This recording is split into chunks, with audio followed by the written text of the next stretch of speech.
There's an old story about two young fish who are swimming along, and an older fish swims by and says, "Hey fellas, how's the water?" And the two young fish look at each other and say, "What the heck is water?"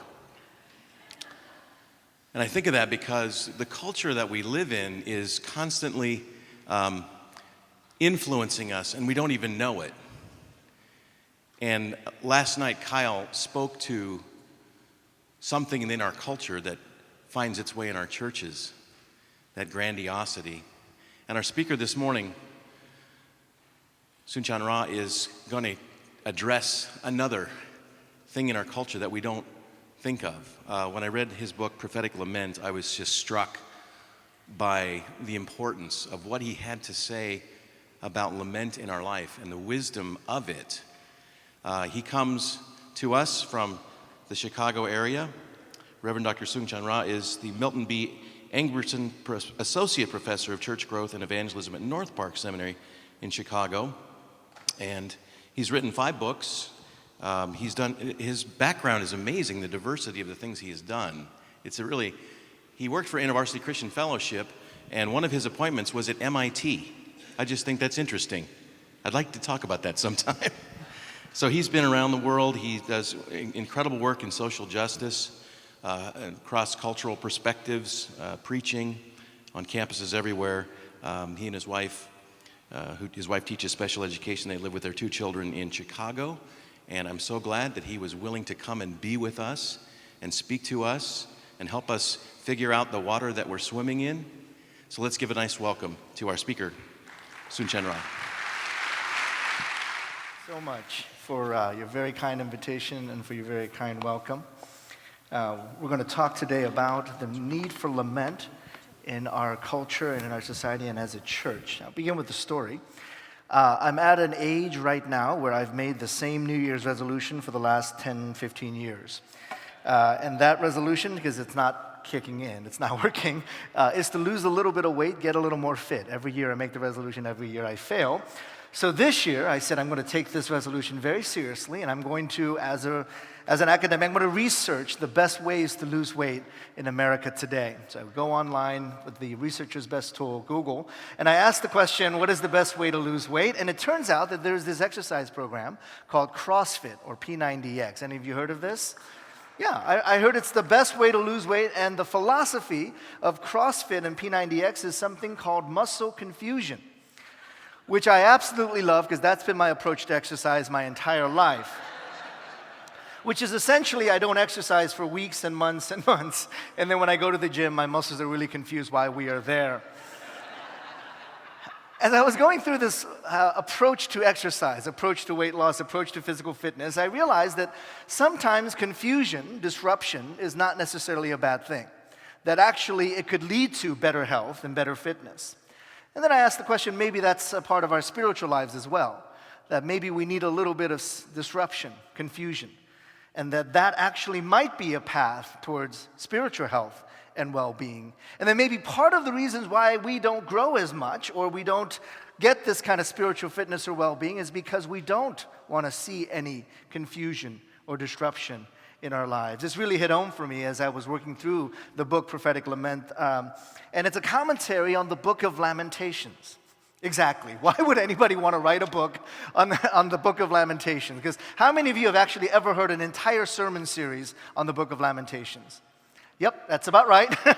1 out of a couple hundred is about the average that I've seen through the years. It turns out that not just the book of Lamentations, but the lament psalms are usually left out of our worship, left out of our preaching, left out of our Sunday schools, our Bible studies, and that there is an absence of lament in American church life. One of the best examples of this was offered by Denise Hopkins at Wesley Seminary in Washington, D.C. And she notes that if you look at the 6 major liturgical traditions in America, that would be churches that would be guided by certain worship books that would say you need to read this psalm or sing this hymn on a particular day of the year and then preach this passage. So there are very guidelines on what songs to sing and what psalms to read. But she found that in the liturgical traditions, the Anglican churches, the Lutheran churches, the Methodist churches, the Catholic Church, etc., that when they got to the Psalms of Lament, these churches would leave them out. They would skip over them or replace it with a happier psalm. So what we're seeing is a tendency, even when there are guidelines to worship, to skip over, gloss over lament. There was another study done by Glenn Pemberton, and he was looking at the hymns and the churches that use hymns. And he was looking at the Baptist hymnal and the Presbyterian hymnal. And he was observing that if you look at the Psalms in the Bible, the 150 Psalms, 60% of our Psalms are Psalms of praise, Psalms of celebration. But 40% of our 150 Psalms are Psalms of lament, suffering. So if we're looking at the worship life of Israel, 60% is about celebration, about all the good things that God has done, but 40% of their worship life was about suffering and pain and lament. But Pemberton notes that if you look at the typical Baptist or Presbyterian hymnal, 85% of our hymns are about celebration and victory and triumph. And only about 15% of our hymns are songs about suffering, pain, lament. So I took that same idea and I applied it to CCLI. How many of you know what CCLI is? It stands for Christian something licensing something. So what they do is they license the local church or conferences like this as well to be able to broadcast contemporary worship songs that are not typically published in a hymnal. They give you permission. So at the end of the song, you should see a little number that says CCLI number, a 6 to 9 digit number. And churches at the end of the month, they're supposed to let CCLI know we sang the following 10 songs over the course of the past month. And then they keep a track of that. And then every time you sing a song, 1/100th of a penny goes to the author of that song. So you end up with a very comprehensive list of the most popular contemporary worship songs sung in the United States on a typical Sunday or on a typical week. And they publish that list every year. It's the top 100 most popular contemporary worship song. So I went through and read through that list, went through all the lyrics of those songs. And how many of you say, just like in the Bible, in our contemporary worship songs, that of the top 100 most popular contemporary worship, 40% of our contemporary worship songs are songs of lament? Let me see a show of hands. 40%. How about 25%? How about 15%? How about 10%? Well, as I'm looking through all the lyrics, I'm finding that maybe anywhere from 5 to 10 of the top 100 worship songs that we sing in a typical church would be considered lament songs. And I'm using the word lament in the most generous categories I can think of. The song starts, I cry out. Oh, finally a lament song. The rest of it is, I cry out for joy. No, I still have to count it. The numbers are so pathetic here. So we're dealing with an American church, whether it's the liturgical traditions or churches that uses hymns or churches that uses contemporary worship, that really don't know how to engage themes of lament. And that's in contrast to what actually is found in the Bible.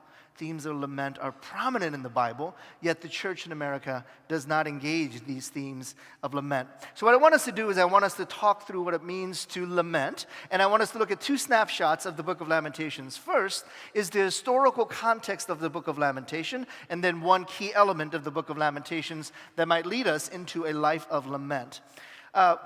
Lamentations chapter 1, verse 1, how deserted lies the city once so full of people. How like a widow is she who was once great among the nations. She who was queen among the provinces has now become a slave. Bitterly she weeps at night. Tears are on her cheeks. Among all her lovers there is no one to comfort her. All her friends have betrayed her. They have become her enemies. After affliction and harsh labor, Judah has gone into exile. She dwells among the nations. She finds no resting place. All who pursue her have overtaken her in the midst of her distress. So you've seen a little bit here in the first 3 verses of Lamentations, a little snapshot of what's going on in the nation of Israel at this time, among God's people. Israel had once been this great nation under King David and King Solomon, but you know the story. Israel continues to rebel. Their subsequent kings are not as great as David and Solomon. After generation and generation and generation of disobedience and idolatry, God brings judgment upon Israel, wipes out the northern kingdom, wipes out the southern kingdom. The only thing left is actually the city of Jerusalem, and then eventually the Babylonians come, lay siege to Jerusalem, and wipe out the city of Jerusalem as well. Now, the Babylonians are kind of upset that Jerusalem held out for as long as they did. They said, we don't want Jerusalem to be in our way anymore. So here's what we're going to do. We're going to destroy not only their city, but destroy essentially their civilization. They burned the crops around Jerusalem and salted the fields so that nothing would grow in them for several generations. They went in and they destroyed the temple and, of course, took all the gold and silver implements and anything that was of value. They ransacked the temple and got rid of it, and then they tore down the temple.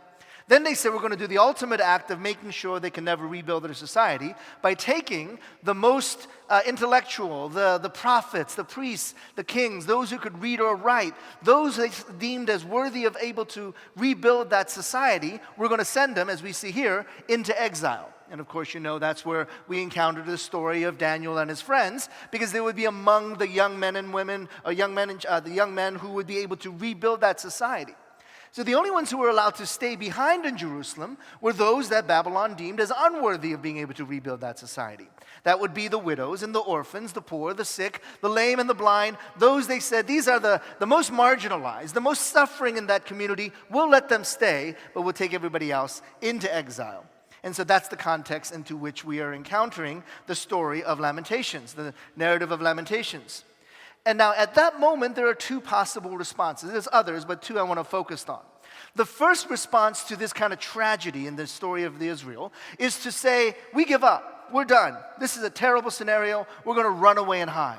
And the second that I want us to push us towards is actually the discipline and practice of lament, which trusts in Yahweh's sovereignty in the midst of all these struggles. But let's look at that first potential response. And this response is addressed in Jeremiah chapter 29, verses 4 and 7, where Jeremiah, who was part of the people that left behind, writes a letter to the exiles in Babylon. This is what the Lord Almighty says to those I carried into exile from Jerusalem to Babylon: build houses, settle down, plant gardens, eat what they produce, marry, have sons and daughters, etc., so that they too may have sons and daughters. Increase in number there, do not decrease. Verse 7 is familiar to many of us. Also, seek the peace and prosperity of the city to which I have carried you into exile.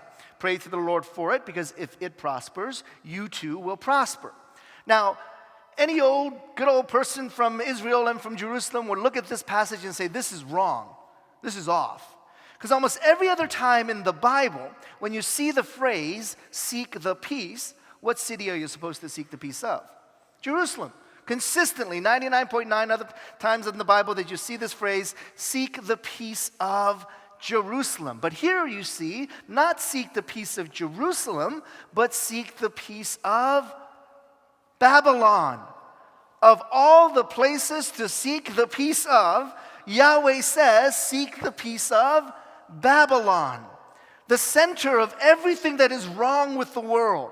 Of course you seek the peace of Jerusalem. That's the capital of the promised land. That's the city of David. It's God's heavenly city. But the exact opposite of Jerusalem would be Babylon, the center of all wickedness in terms of the biblical motifs. Consistently, Babylon is portrayed as the exact opposite of Jerusalem, the worst place on earth. And yet God says, you're still called to be God's people, even in the midst of the most broken place in the world. You are not allowed to run away and hide and quit. Even if you're in the most wicked and broken place in the world, that is not an excuse to run away and hide and stop being God's people. You are to seek the peace not only of Jerusalem, but even of Babylon. In other words, we as God's people in the 21st century, we never have the option of running away and hiding. That is not within our menu of options to say, well, things are getting really tough out here, Lord. Things are really difficult. There are a lot of challenges, and the world is fallen and broken and sinful. We are never allowed to run away from that, because that's not our calling as God's people. We're called to continue to be salt and light in the world. No matter how broken and fallen our world may feel at times, we do not have the option of running away and hiding. But here's the problem if you look at American church history. We've actually been very good at running away and hiding when difficult times arise. That's been kind of the pattern for the church in America, to actually run away and hide. And we see this in the history of the way that the church has related to the world. Now, we can go to kind of the early stages of the church in America and think back to when the colonies were being first formed and America was first forming as a nation. And think back to even when John Winthrop, the first governor of Massachusetts, pulls up to the Massachusetts Bay and looks over what will eventually become the great city of Boston. And what does he say? He says he sees a city set on a hill. And so his vision for the new world and for the cities of the new world is that these cities will be places where the gospel of God will be shining forth. Cities set on a hill, taken straight from the Bible. So that was the perception of the New World, perception of the cities in the New World.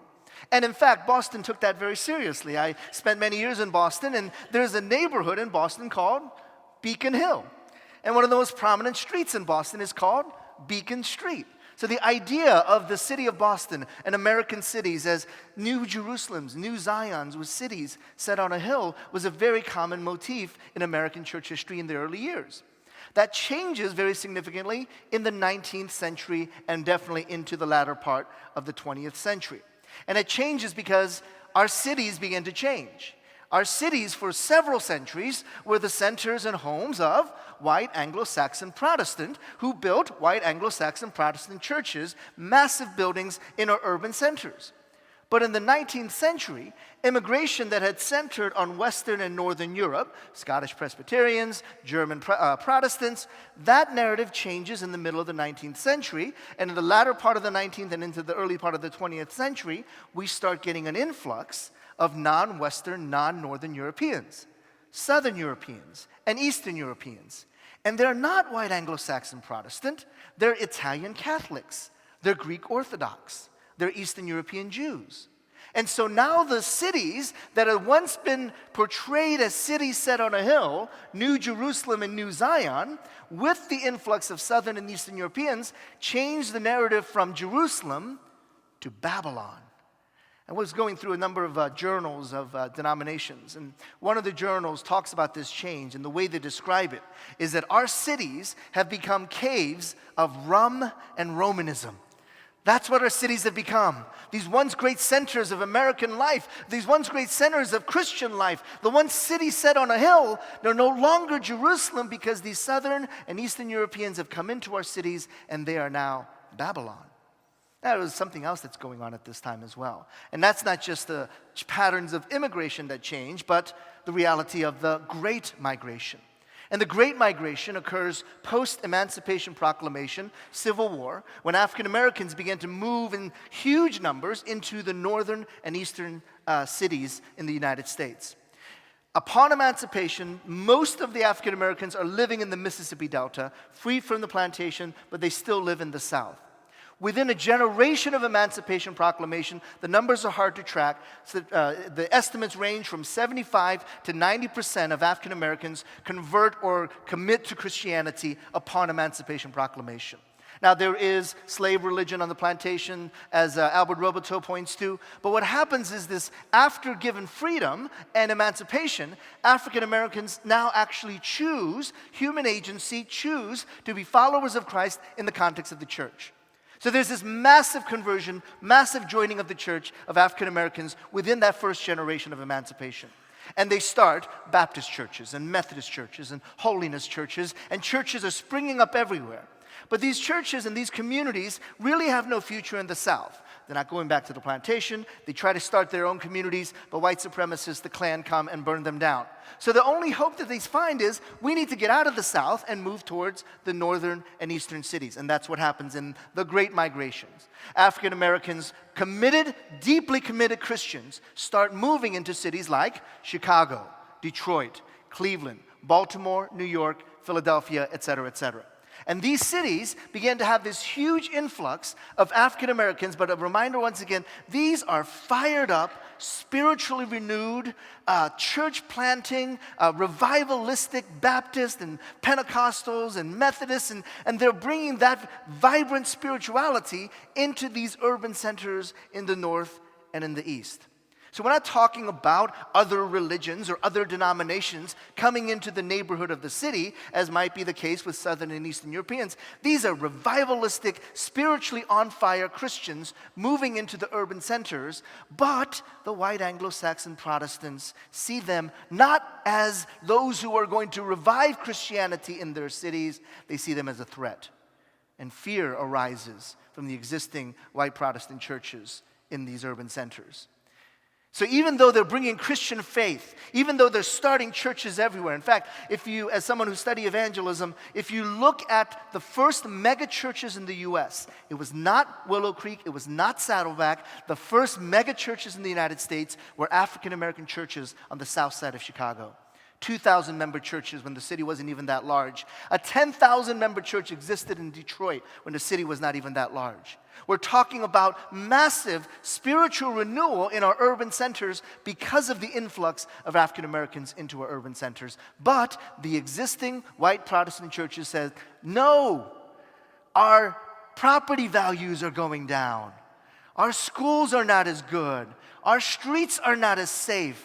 And the whole Babylon narrative begins to come up, and it justifies what we now describe as white flight out of the urban centers into the suburban communities.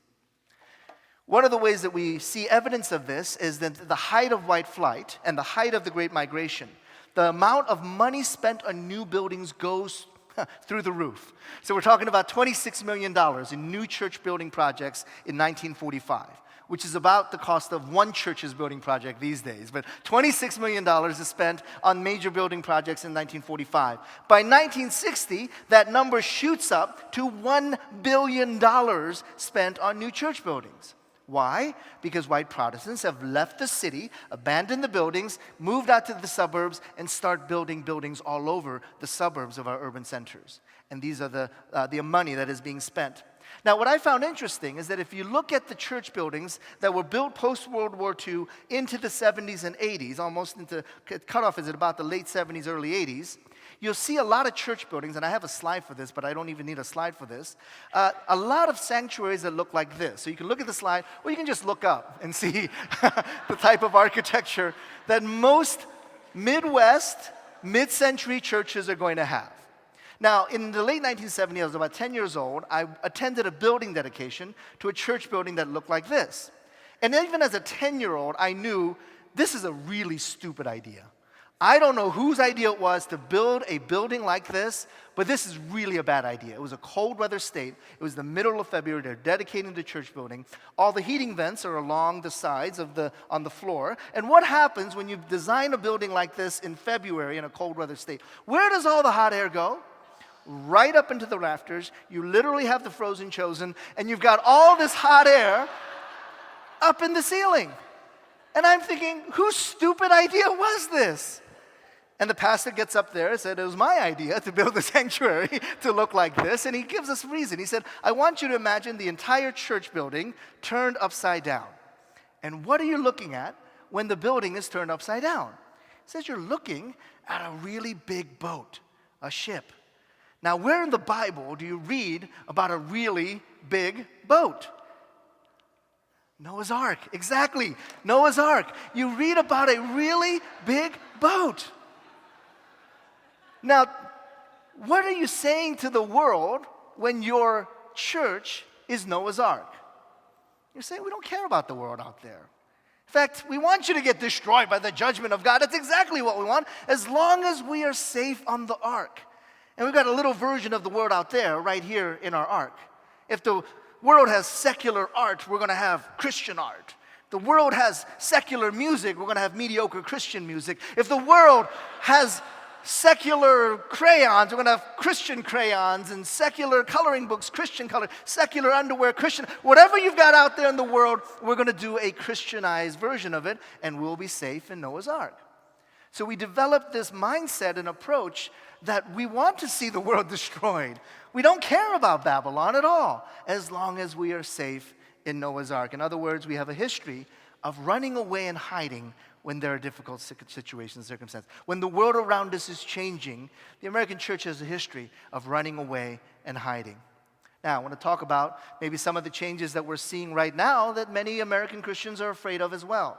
And one of the most significant changes in our nation over the last 50, 60 years is the changes in the demographics of our nation. In 1965, there was a change in the immigration laws in the United States. Now, some people look to that and say, oh, that was the year that we opened up the floodgates and all these non-white immigrants started coming in. It actually is not quite the case here.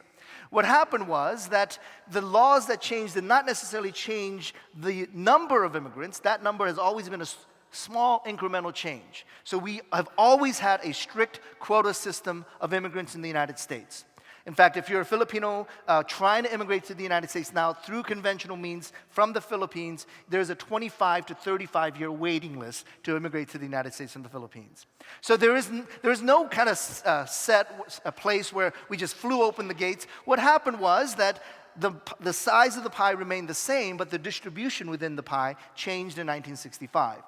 Prior to 1965, there were very strict laws on who was allowed to come into the U.S. and not.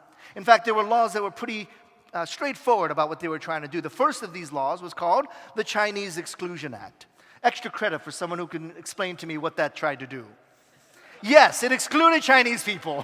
It was called the Chinese Exclusion Act, and it excluded Chinese people. They were not like making stuff up. They just told you this is explicitly a law to exclude Chinese people.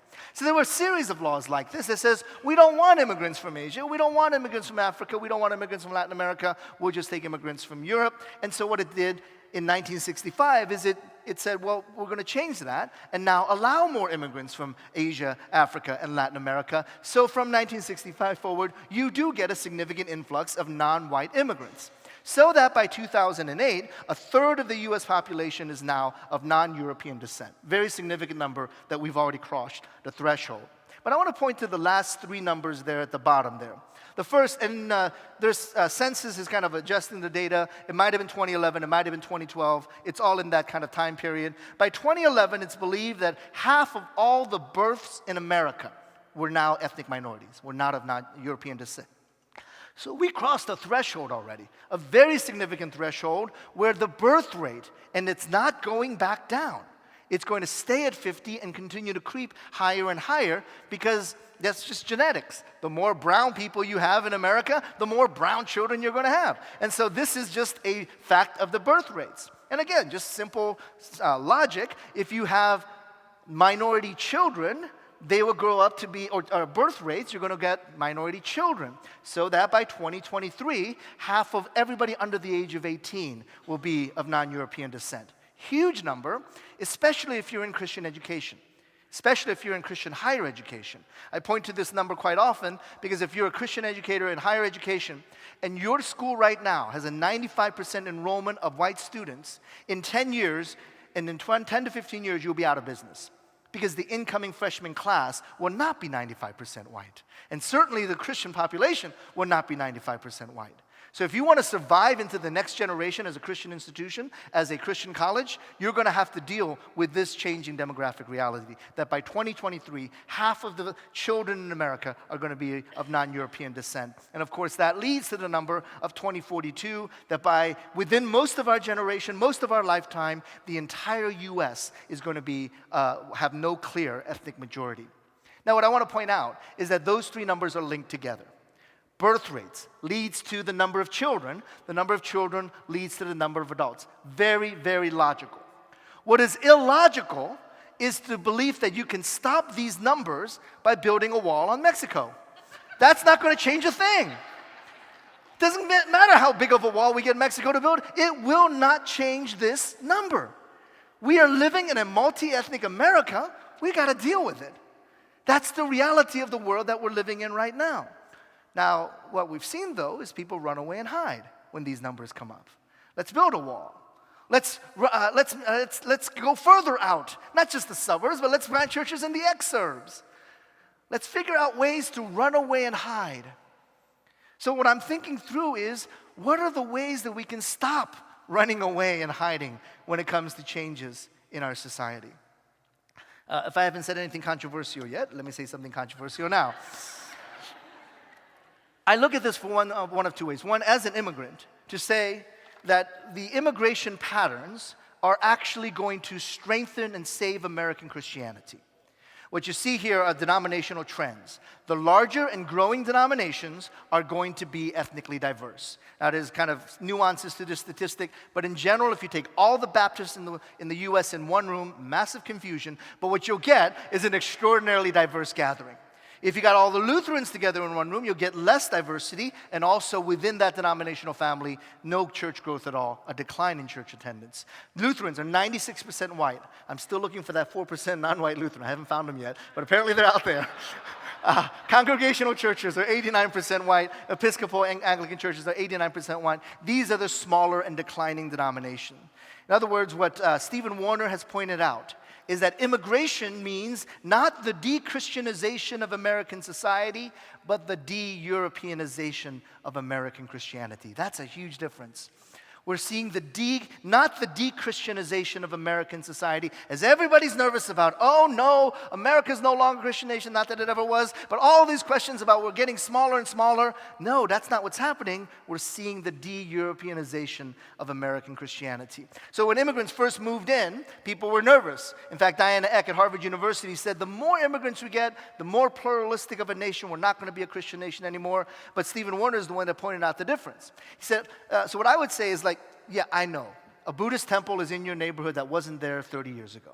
I know. There's a mosque there that wasn't there 30 years ago. I understand that you're nervous about the Buddhist temple that showed up that wasn't there 30 years ago. And you're focusing on that one Buddhist temple in your neighborhood. What you're not looking at are the 15 Korean churches that started around that Buddhist temple. So you're so focused on that one Buddhist temple, you ignore the 15 Korean churches, the 5 Chinese American churches, the 5 Vietnamese churches, all these vibrant Protestant Catholic communities that are springing up all over our neighborhoods because you're so focused on that one Buddhist temple. So what we need to deal with is the changing face not only of Christianity, but the changing face of American Christianity and what's going on in the world around us. Now let's extend this into another realm, which is in how we deal with other immigrants. And that's where I'm a little bit nervous about how Christians have decided to run away and hide. Now, 30 years ago, when I was a college student, a seminary student, we did a lot of mission conferences, great mission conferences. And the number one topic at these mission conferences, prayer topics and resources, was on the topic of taking the gospel into communist countries. Pray for the Iron Curtain to fall, Soviet Union, China, etc. And you know what? God answered our prayers. The prayers from 30, 40 years ago have been answered. Why? Because China, if you look at some of the numbers now, has a greater Christian population than the U.S. right now. China right now might be the most Christian nation in the world, passing the United States in terms of actual numbers of Christians in China. So our prayers were answered. God did bring revival and renewal and the gospel into these places. And about that time, as the Iron Curtain falls and the gospel is going into these former communist countries, we actually said, well, let's switch to a new pattern and pray for a new community and say, let's pray for another unreached people group. And that unreached people group was the Middle East and Muslims. And we've been praying for the last 25 years for God to open the doors for us to reach the Middle East and Muslims. And we've been having prayer meetings, and gobs of books have been written upon it, which is why I'm stunned that it was pointed out that it was evangelicals who were among the forefront of keeping 2,500 refugees out of the United States. That doesn't make sense to me. God said, here are 2,500 people made in the image of God. I'm going to bring them right into your doorstep, right into your neighborhood, and you can share the gospel with them, which you never would have been able to do 20, 30 years ago. And instead we say, let's shut the doors. This is an inconsistency in what we have been praying for and how God has answered. Because our fear is making us run away and hide rather than seek the peace of Babylon, seek the peace of the cities into which God has called us to. So, how do we move from a running away model and mentality to much more of a lament model? Lament is staying in the story. Lament is not running away and hiding. Lament is saying, God is at work even in this suffering, and I'm going to find God even in the midst of that suffering. I'll give you an example out of the book of Lamentations and the idea of who wrote the book of Lamentations. There's some controversy around this. Now, the first and probably the best candidate to write the book of Lamentations is Jeremiah. As I mentioned, all the prophets, the priests, anybody who could read or write, anybody who could rebuild society, they were sent away into exile. And the only ones left were the ones who probably couldn't read or probably were not the leaders, except for Jeremiah.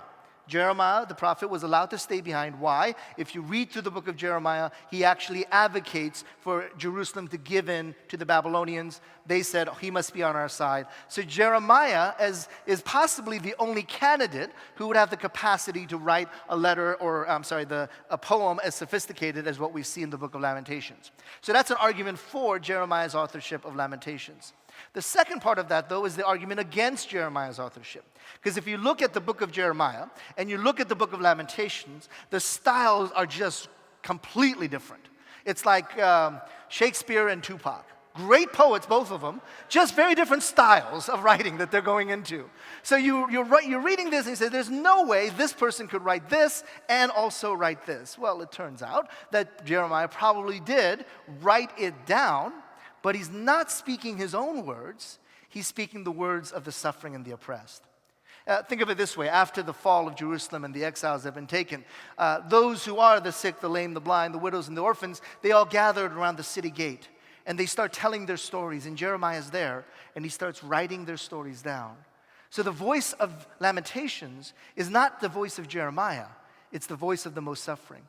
I argue that Lamentations is probably the most feminine book of the Bible. More so than Esther or Ruth, because you really see the voice of women rise up. Jeremiah tells their story, not his, he tells their story. And that's one of the things about lament. When we talk about the pain and suffering in the world, one of the things that we, as those of us who are privileged, who are educated, who have a middle-class income, who have the privilege to be able to come to a conference like this, our goal is not to raise and elevate our own status, but to reflect the voice of the suffering. Our voice is not to gather more privilege for ourselves, but to actually say, if given that privilege, then I will raise up the voices of those who had previously been silenced, who have been previously left out of the conversation. I raise this because we're at a conference, and I do a lot of conferences.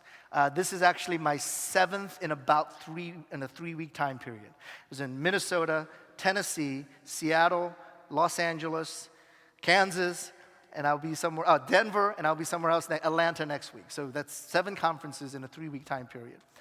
And actually, I get really tired of conferences. I used to be an extrovert until I started going to all these conferences, and then I shifted into being an introvert. So I go to a lot of these conferences, and I'm shooting myself in the foot here, but I usually say, and especially when I go to church planning conferences, and as a former church planner, I lead the certificate program in church planning in North Park, so I meet a lot of church planners. And because I've had kind of success in church planning and was successfully able to plan a church when I was a pastor, a lot of people come out to me and say, well, tell me the secret of church planning. And you go to these conferences to learn the secret of church planning. And you go to these leadership conferences to learn the secret of leadership. And you learn that leaders are supposed to be humble. You had to pay $2,000 to learn that? You can buy a $10 book and learn that. You learn that church planners are supposed to be friendly to newcomers. You really had to pay $500 for a registration fee, $500 for your airfare, $500 for your hotel bill, $500 for food to learn that church planners are supposed to be friendly. You couldn't just pick up a book and read that, or deduce that for yourself for that matter. So I get a little cranky and ornery in my old age about these things. The other part of that for me is that we have kind of lifted up models of spirituality, models of success, models of this are the people we're supposed to follow, and they're almost always hipster 29-year-olds with really cool glasses. That's kind of the standard of all these conferences, hipster 29-year-olds with really cool glasses. And I'm saying, I don't know if that's where I want to learn my spirituality and my spiritual depth and spiritual well-being from. So when people ask me, so how did you do it? How did you plant a church? What was your success story? I say, a praying spouse and a praying mom. The rest of it you can just figure out on your own. But you can't do without a praying spouse and a praying mom. And those are the stories we've got to hear. Those are the laments that need to be raised up. Not the stories of the hotshot pastor, but the stories of the praying spouse and the praying mom. My dad left our family when I was about 11 years old. My mom, who doesn't speak much English, as a single mom, raised 4 kids on her own. And in order to keep our family together, she worked long hours at an inner city carryout. She would go from 10 a.m. to 10 p.m., and work in an inner city carryout where she would make chicken and subs and French fries and burgers. And it was one of those places that had a very thick plexiglass in the front, bulletproof, so that she wouldn't get shot. And then there was a lazy Susan to pass the money and the food back and forth. She would work from there from 10 a.m. to 10 p.m. After she worked that day shift for 12 hours, she would rush over to her night job. And at 11 o'clock to 6 a.m. or 7 a.m., she would work the night shift as a nurse's aide in a nursing home in an inner city neighborhood in Baltimore. And she would work the night shift. She would stay up, care for the senior citizens, change their bedpans, whatever needed to be done. And after her night shift, or overnight shift, she would rush home, make breakfast for her kids, send us off to school, and then she would sleep for 2 hours and then go back to work at 10 o'clock for her day job. She did this 6 days a week, 20 hours a day for years and years and years at a time. But she always set Sunday aside to worship. She always set Sunday aside to set an example for her kids to take us to church. And she would go and she would worship, and then she would go to the kitchen and make food for the elders and for the pastors of the church all day on Sunday as well. She set for us this amazing example of what it means to be faithful without the doctorate degrees, without the fancy schmancy stuff that we now look towards as leaders in our community. She set that example for her kids. And the terrible part is that nobody wants to hear her voice. Nobody cares about her story because we're so engrossed in the story of the hotshot 29-year-old. My mom is now in her 80s, and a couple of years ago, she showed me the physical condition of her knees. She not only was one who gave her life in terms of keeping her family together, sacrificing for her family, but she was an incredible, and is an incredible prayer warrior. She still to this day would spend 1 hour to 2, 3 hours a day on her knees in prayer. Even in the midst of her busy work schedule, she found time to be on her knees in prayer. And she showed me the condition of her knees after spending all those years in prayer. Her kneecaps is not one kneecap. She has 5 different pieces to her kneecap. Because when you're on your knees that much on a hard wooden floor, praying and interceding for your children, interceding for your church, your kneecaps can't take that pressure. So when she kneels now, her kneecaps collapse, spread apart, and conform to the shape of the floor. That's her prayer life. Her body has adjusted to the rigors of praying. She has destroyed her knees because she has been on her knees for so long praying. And again, nobody wants to hear her story. Everybody wants to hear the story of the hotshot 29-year-old pastor. That is a value system in the church that has messed us up. And what we need to do is hear all the voices, not just the voices of the privileged, but the voices of the suffering. And that's what Lament calls us to do. It moves us out of our exceptionalistic, self-exceptionalism perspective, our triumphalistic, we're going to save the world perspective. It brings us to our knees to say, God, we lament before you in brokenness. Lord, I thank you that you do not call us to a superstar status or an era of success and triumphalism that in some ways, in many ways, dishonors you. But you call us to be on our knees. You call us not just to speak triumphalistically about you, what you have done in our lives, but also to speak humbly about the suffering that we are in the middle of. So we pray, Lord, that not only will we seek you and find you in the glorious things, but we would also find you in the humble and broken things of the world. For we pray this in your name. Amen. Thank you. Wow. I'm sensing a theme. This has happened every year, and I'm not smart enough to make it happen. I had no idea, but it happens, and there's a theme from what Kyle was saying last night to what you just said to us. So in your wonderful book, you tell the story that when you started your church plant, you spent 6 weeks doing a sermon series on Lamentations. Yeah, I don't think any church plant expert would encourage that. I would never say that to my class. But why did you do it, and what happened? Yeah, it's definitely not like a seeker-sensitive, user-friendly sermon series to start off your church plant, of all things, too. I planted a church in Cambridge, in Central Square. And I had worked with MIT students for about 5 years prior to starting the church. And working within a varsity, I spent a lot of time working with young college students, Harvard, MIT, Boston University, Wellesley, Tufts. Some of the best institutions are right there within like a 5-mile radius of our church, of Cambridge. And they were there. They were at MIT and Harvard for a reason. They were extraordinarily brilliant young men and women. And they had pretty much succeeded at everything in life. And so what we were trying to do was trying to reach urban Cambridge. Cambridge is actually very interesting. It has these wonderful academic institutions, MIT and Harvard. And then the neighborhood we were at, Central Square, was called Central Scare. MIT students called it Central Scare because it was the scary urban neighborhood for many. And so we were trying to think of a way, how do we reach the urban community with the gospel and really be involved in the life of the city, when the students that were coming to our church already had this kind of, we can change the world, fix the world, this triumphalistic approach to life. And so Lamentations was I would argue, the corrective to that. For someone who had never had any failures in their lives, who had always succeeded, always been the big fish in the little pond, to say that's not the way you approach ministry in the city. That's not the way you approach church life, where you're you're an extraordinarily brilliant MIT student, but you're going to have something to learn not only from your classroom, but also from the 45-year-old single mom who has been faithful to the Lord all these years. And so Lamentations was the challenge to bring that narrative into the church. So you said very quickly, and I think it's super important, so I want to expand on it. You defined lament as trust in Yahweh. Yeah, that's a very basic definition. Now, obviously, there's a lot more when you look at the Psalms and contrast the work of the Psalms of celebration and the Psalms of lament. There's kind of genre differences and content differences and the like.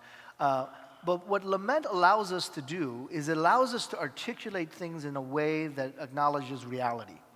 So sometimes when we jump too quickly to celebration and victory, we don't deal with the reality at hand. So what happens is that God is the sovereign God of victory, but not the sovereign God over suffering. So if we have half of that story, then we're kind of allowing God to be victorious and sovereign in that area, but not allowing God to be victorious and sovereign in this other area. And so what I'm saying is that by acknowledging God as sovereign both over victory and suffering, we are now calling upon God to be sovereign over all of creation. And I think that's been part of the problem of kind of a previous generation's Christianity, which is so focused on triumph and victory and bigger and better and larger and more successful, that I think a younger generation is getting a little tired of that mantra of bigger is better, larger is better. That kind of stuff is really kind of wearing. And I think the narrative of lament, which shows God sovereign over all of the narrative, not just part of the narrative, is actually resonating with some young people. You have a line in your book that really struck me, and you mentioned shalom. Mm-hmm. I want you first to expand a little on shalom, but in the sentence in the book is, shalom requires lament. Yeah. So it was on the slide, but I didn't quite get to for the presentation. The English word for peace is such an inadequate translation of the word shalom in Hebrew. The way we understand peace in Western culture and in English is the absence of war. How do we understand peace? The absence of war. And in the Hebrew, shalom is never about the absence of something. It actually is the presence, right? It's the presence of the fullness of God, the wholeness of God. So Walter Brueggemann distinguishes between the theology of celebration and the theology of suffering. And that's what I was talking about with Psalms of celebration, 60% of the Psalms, and Psalms of lament. So what it does is, when we focus just on Psalms of celebration and Psalms of victory, we're only getting 60% of the whole narrative. So the fullness of God in understanding shalom means we need both sides of the equation. So shalom requires not only the celebration and the victory, but we already kind of have that in the American church. We already, again, our hymns and our contemporary worship all point towards victory, victory, victory. We don't get the full picture of the shalom of God. We don't get the full picture of God's character if we don't deal with suffering. So that's why I'm saying shalom, because we've already kind of built into the definition of shalom the concept of victory. We've got to reclaim the lament narrative in order to complete the picture of shalom. That's beautiful. Well, let's get at the heart of this. I think the heart of it is a word that you dropped a few times, fear. Because I think that's really what's going on. And I think, so why are we afraid? I mean, I loved how you said this change in our culture is not the de-Christianization of America, but the de-Europeanization. That's a lot of syllables for me. Of America. What's happening inside the fear? Because it's like, that's a change. Yeah. I mean, I think human beings are naturally afraid of change, I think. I mean, it's just part of our fallen and broken nature that when there are changes around us, we get a little bit nervous around that. So that's one factor, is just kind of across the board. Any situation that changes around us, we're going to be a little bit nervous and anxious about. But I think there's some unique narratives within American Christianity that amplifies that fear. And again, maybe I'm getting a little controversial here, but European and American society had the underpinnings both socio-politically and theologically and the assumption of the supremacy of whiteness. That's why Europe coming into North America could say, well, our civilization, our European white civilization is far superior to the people that already live here, and saw the United States or North America as a blank slate, when there were 6 million people and 2,000 civilizations already here. And yet the European mind looks at the North American continent and says, oh, it's a blank slate because our culture is so superior. And it was also the same mindset that goes into Africa and say, well, the European body is superior to the black body, so we can enslave the black body. So there's a lot of narratives within our culture and our history that elevates, again, white Anglo-Saxon Protestant life as superior in bodily form, cultural form, etc. So when that gets challenged, that's when the fear arises, because we've built some of our theology and even our ecclesiology around this false narrative, that when that false narrative is undermined, then we get a little nervous about, well, what's going to happen next? What's going to be replacing this? And that's where a lot of fear of immigrants coming in. And again, the original fear was immigrants are going to bring non-Christian faith with them. Has turned out not to be true. And so we say, well, we don't want immigrants because they're going to change the way American life is. And some of that is the fear of it's actually undermining, again, the browning of America, all of these things. Okay. So last year we had a speaker here, Christina Cleveland, and I know you know Christina. Yes. And I asked her a question, and I'm going to ask you the same question. Okay. I'm praying you give a different answer. Okay. Some people who were here last year may remember that. What can we do? She probably said nothing? No, I'm just kidding. I won't say what she said yet. Well, I think Lament is, to me, the entry point. And I'll talk about this a little more in my workshop. But Lamentations chapter 1 is written in the format of a funeral dirge. And a funeral dirge operates differently from a hospital visit, which is what a typical lament in the Psalms act like. So most, to be blunt, white Americans see the problem of race through the lens of a hospital visit or a typical lament in the Bible. So what you do in a hospital visit is you go to someone that's sick, you join hands, you sing Kumbaya, you say we love you and all that stuff. And then the person is out of the hospital the next day. Praise God. But Lamentations is intentionally written as a funeral dirge, meaning you're not in the hospital anymore. You're at a funeral. And you don't deal with a dead body at a funeral the same way you deal with a body in a hospital. So I think what we're dealing with is a reality check. What I've seen quite often is when I push on this button on racial reconciliation, racial justice, one of the major problems has been just a dysfunctional history and theology. So I get pushback about, well, the genocide really didn't happen. Are you refuting the numbers? No, I know millions of natives were killed, but we didn't mean to kill them, so that couldn't have been genocide. No, you killed them. That's still genocide. So we're talking about revisionist history, and then I hear all these things about, well, African Americans didn't have it that bad. Slavery wasn't as bad as, other slavery. No, it was bad. Oh, well, then it allowed people. There's just really just horrible false narratives about the story of race in America. And so part of dealing with the dead bodies is learning that history correctly, learning that theology correctly. And that's a very important first step to encounter a narrative that is different from your own and to hear the voices, like I said, of others. I'll give you a quick closing illustration on this. One is a friend of mine was about to do a cross-cultural adoption. He was a white couple adopting a black child, very progressive. They live on the south side of Chicago. They pastor a multi-ethnic church, but they had to go through this training. And the training is you're given a clear bowl and a whole bunch of different colored marbles in the middle of the table, and all the couples are doing this. And they ask a series of questions. They say, what are the last 10 books that you've read? Who are the authors? And then 10 white marbles go into the bowl. The last 5 songs you sang in worship, honestly, what culture does it reflect? Another 5 white marbles go into the bowl. The last 3 friends you've had over to dinner, what color? Be honest about the type of furniture that you have in the home. And if you're a school, ask the question, whose pictures are hanging up on your main administrative building? So you start kind of taking an inventory of what you have surrounded yourself with. Who do you read? Whose music do you listen to? Who are the elders and experts in your life? Who are the people that your children are exposed to?